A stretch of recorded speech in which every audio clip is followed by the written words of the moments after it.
What up, Huck Squad? Coming at you with an in the bag for my October edition. Last time I did an in the bag was all the way back in March, so a couple discs have rotated out and a couple discs have rotated in. So let's get right into it. I am still putting with the D-Line P2s, and I don't know if you can even see, but these used to have like a Huck Squad stamp on them, but they're kind of like ghosted out now. The stamp is totally faded off. But I really love the D-Line P2 for my putters. They feel great in the hand, they come out of the hand nice, they stick to the chains nice. When it gets really cold out, they don't get super stiff like my old KC Pro AVRs that I used to putt with a couple years ago, but I'm really enjoying still putting with the D-Line P2s. Moving into my putters, I'm going to start with the most understable, being my D-Line P1X. I love it for those touch backhand upshots. When it's brand new, I kind of treated it like a brand new P2. It still does have a good amount of stability out of the bag, out of the box, even though it's a P1X. But when it actually starts to beat in a little bit and show some wear, that's when you're going to start getting that turn out of it. As you beat it in, it should start to turn, start to be nice and understable, where you'll throw it on hyzer flips, it'll flip up straight, finish right. You'll throw it flat, it'll finish way right, and it's just never really going to come back for you at the end once you give it some good wear. But it's a really good, touchy backhand upshot disc for sure.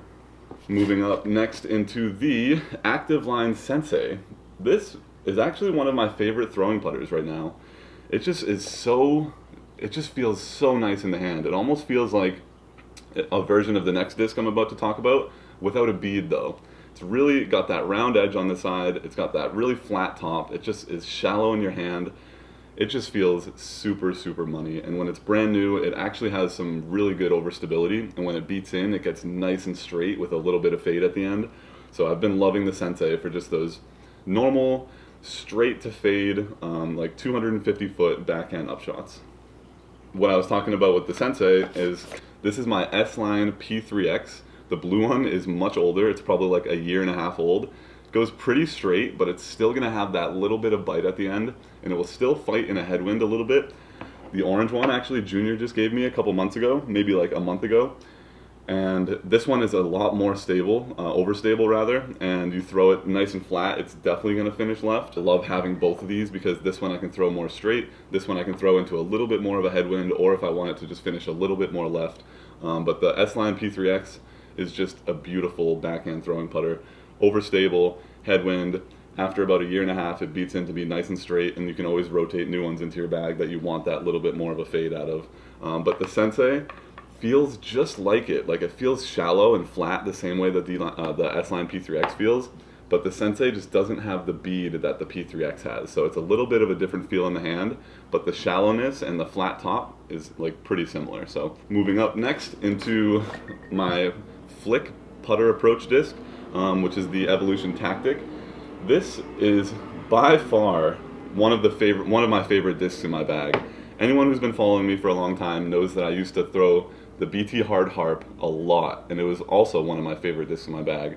And when Discmania released the Tactic this year in the XO Hard plastic instead of the Razor Claw and the premium plastic, I just fell in love. Anyone who plays with me knows that I lean on this gray Tactic all the time for my upshots. It is just so perfect for those forehand upshots. You can crank on this, especially when it's brand new, and it's still going to come out of it. When it starts to beat in, you can really crank on it, and it starts to kind of like flip up and just go straight. Like, it really isn't going to turn for you very much. It is one of my favorite discs in my bag, one of my trustiest discs in my bag, and just really what I lean on when I'm going for my approach shots if I'm not feeling my backhand approach that day. So I really recommend, honestly, out of any disc in my bag, that you guys pick up an XO Hard Tactic. Even if you don't forehand, it's really good for backhands too. I don't personally backhand it because I have the P3X and the SENSEI instead. I primarily forehand it, but it's a beautiful disc. I think it has a place in everyone's bag pretty much. Moving up into the mid-ranges, so the only mold that's non-Discmania in my entire bag is this mold right here, and it is the KC Pro Rock. I have two of them. They're flat top, and they are just beautiful mid-ranges. I'm not even really that much of a mid-range thrower. Anyone who knows me knows that I've never really thrown mid-ranges. For the longest time, I would go right from putter right to FD. Like, I wouldn't even have mid-ranges in my bag. So having mid-ranges in my bag is something kind of new to me this year. But I really, really, really like the KC Pro Rocks. And just recently, Discmania actually released the disc I'm going to be talking about next, and it kind of combats the rock, and I made a video about it recently too. But the rock, and especially the flat top rocks, I just absolutely love. They feel so good in my hand. When it's brand new, you can really crank on it. It's still going to finish with a little bit of hyzer, but like this white one I've had for, I don't know, maybe about 8 months around. I actually lost it at Hawkins Woods, and it was outside for like 3 days.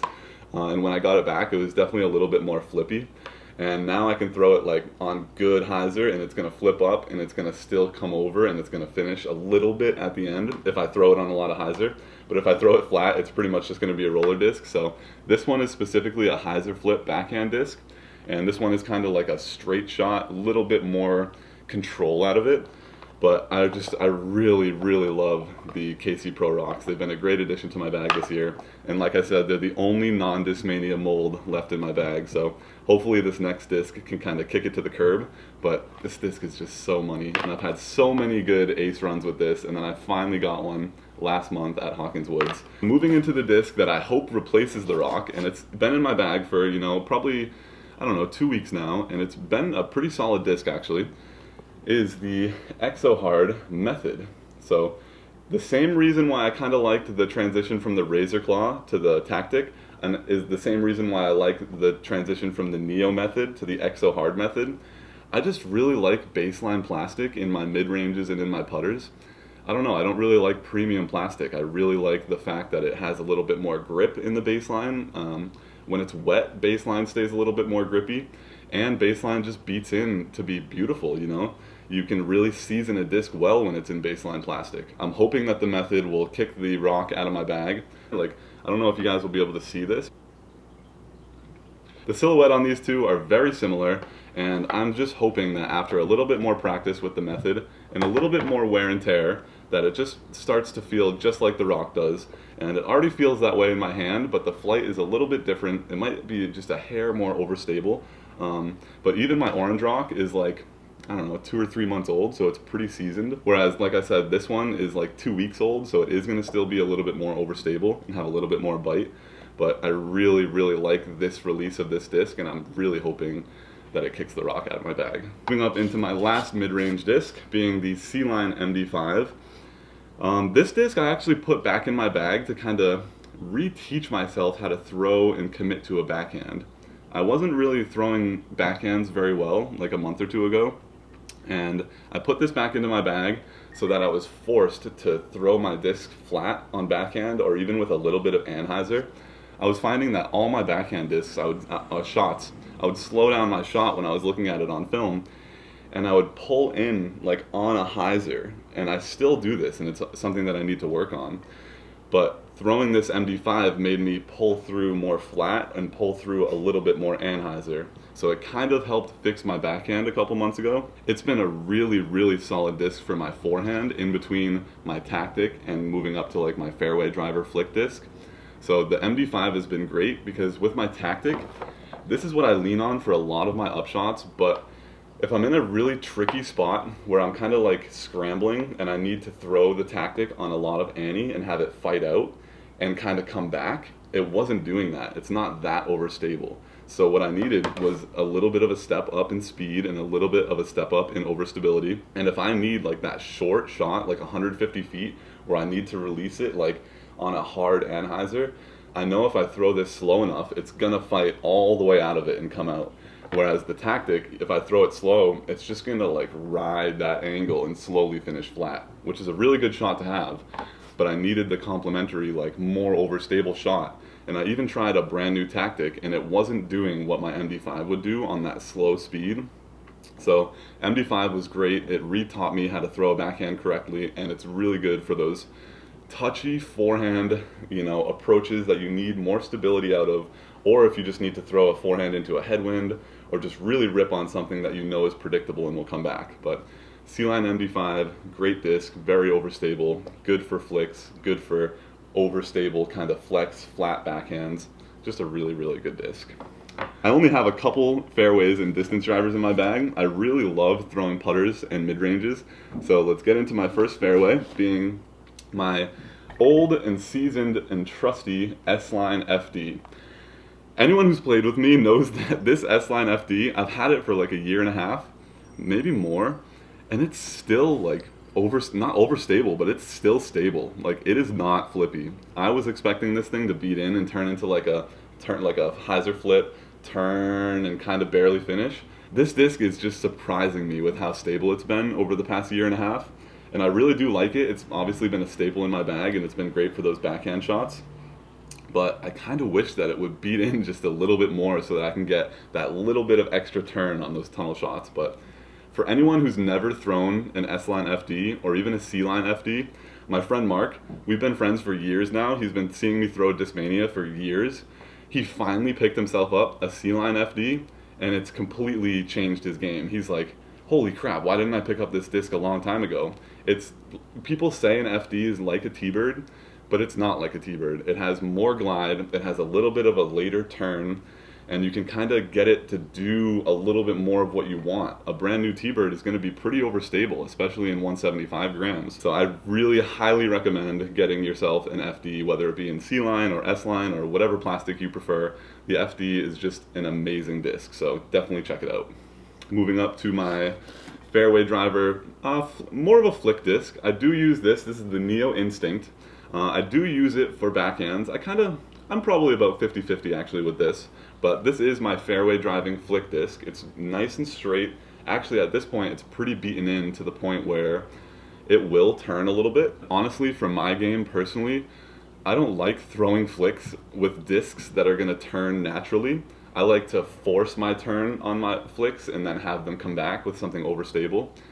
I've really never been good at flicking like understable or neutral on a hyzer. I seem to be a lot better at flicking hard and flat or hard and on a little bit of anhyzer and then having it come out rather than trying to let the disc do more of the work. But this is really the first disc that I've started to or continued to throw even when it's gotten a little bit flippy on me, because it's kind of like my get out of trouble flick disc sometimes too, where if I'm like way out of position and I need a disc to go far and hold like a little bit of an anhyzer, this disc is perfect for me to scramble out of tough positions with that flick. I'll be able to lean out, really rip on it, and it won't stable out on me. Even if I put it on a little bit of an anhyzer with a lot of power, it's gonna like hold that slowly the whole way.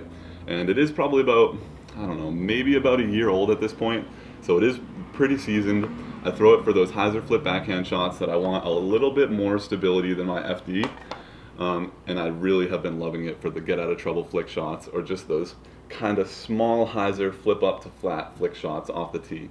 The Instinct has been a great disc. Anyone who flicks, if you're looking for that new fairway driver flick disc, definitely check out the Instinct. Because the FD, like I would never flick the FD, so the Instinct is my fairway driver flick disc instead of this when I'm looking for something kind of in that same speed range. Moving up next, we have the Neo Essence, which is a wonderful disc, but I haven't really been throwing it as much as I thought I would be, but it still holds a place in my bag. It's got a lot of glide, and it's pretty understable for someone like me who has a fast arm speed, and I'm not really sure. Sometimes I don't really feel like I know what it's gonna do. So maybe that just comes down to me not doing enough field work with it or not throwing it enough when it matters. It's been a good disc. It has a lot of glide, and I really like how if I have a tight tunnel shot, I can throw it on a lot of hyzer and it's gonna flip up and just go forever. But I haven't really been throwing it when it counts. I kind of just have it in my bag in case I need it. I really like the disc. It has a good feel in my hand, and I like how far it goes when I get a good rip on it. But sometimes it's just a little bit inconsistent, and I seem to maybe turn it over into the ground or give it way too much hyzer, or I don't know, maybe I'm just a little bit too finicky with the angle control on this, but I would never flick this disc. Like I said before, I don't flick like neutral or understable, and that's exactly what this is. It just is not a flick disc for me, more of a hyzer flip backhand disc, and it really does suit that job very well.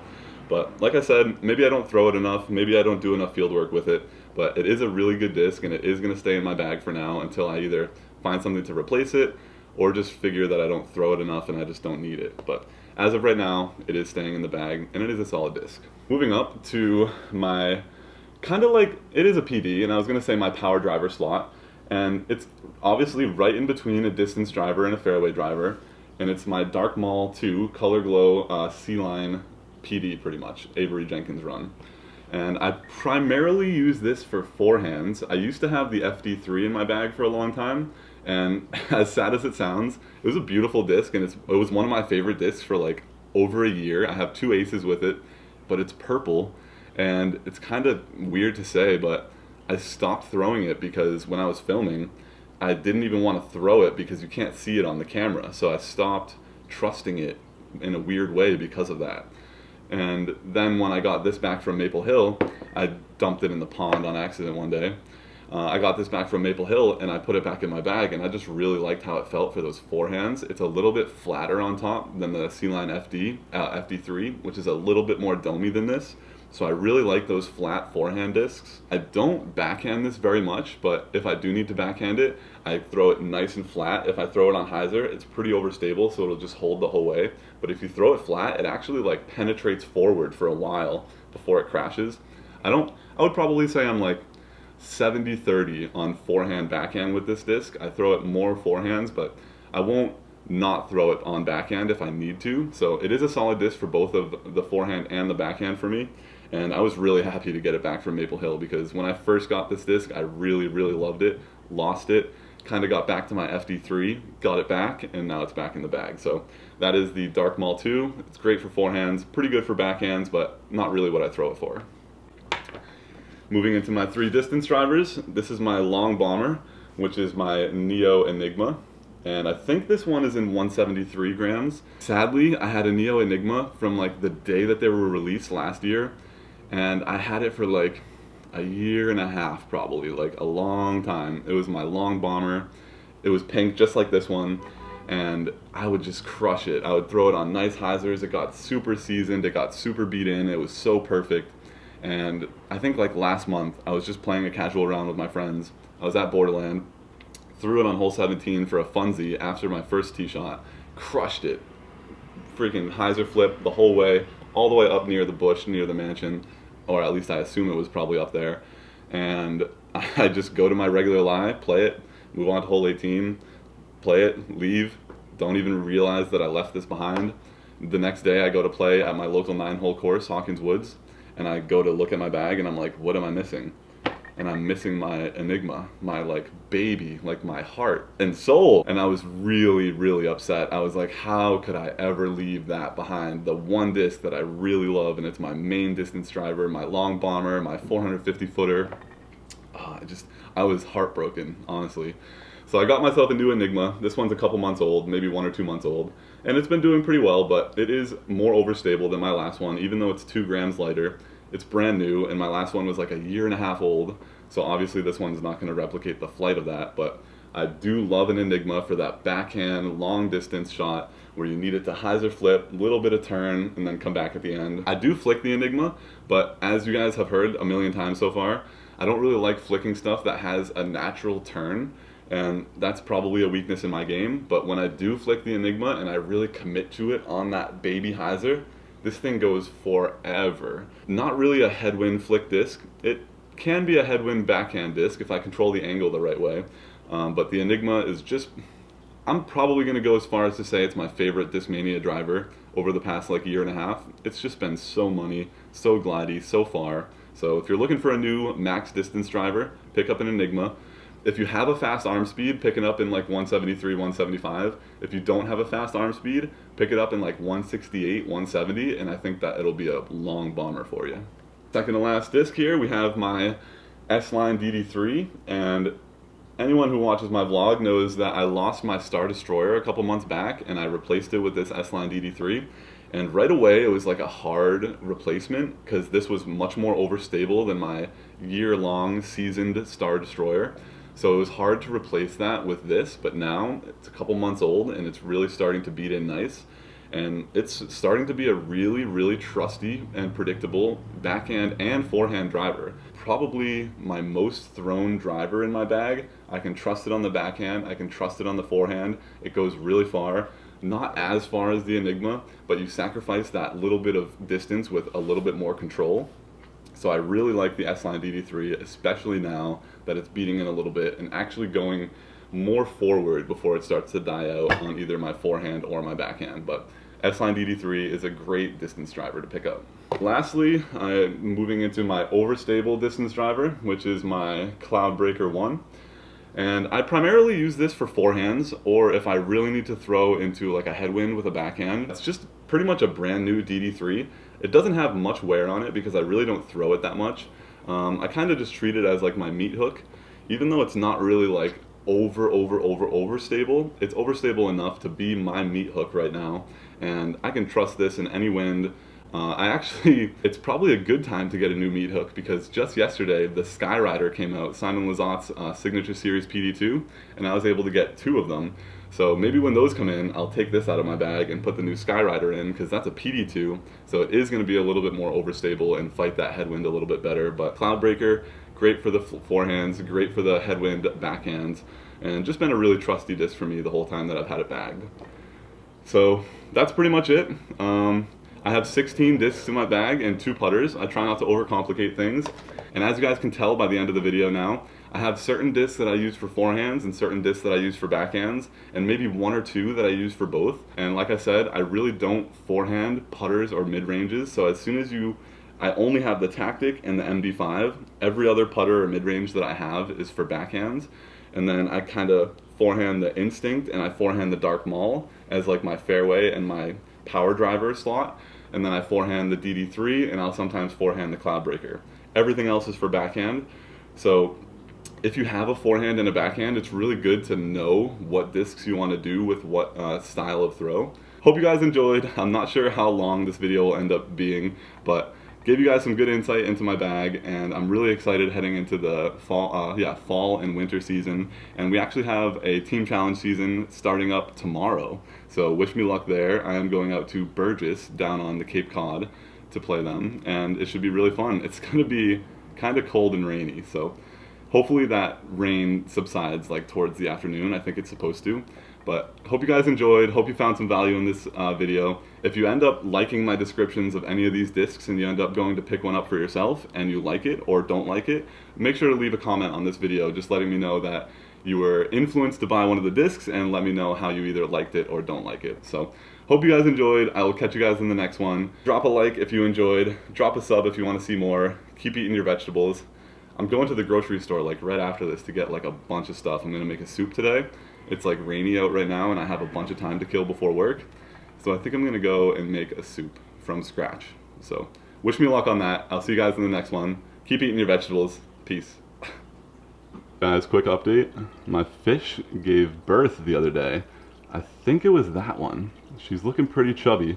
And if you look down here, I got a little baby. Look how cute that little baby is.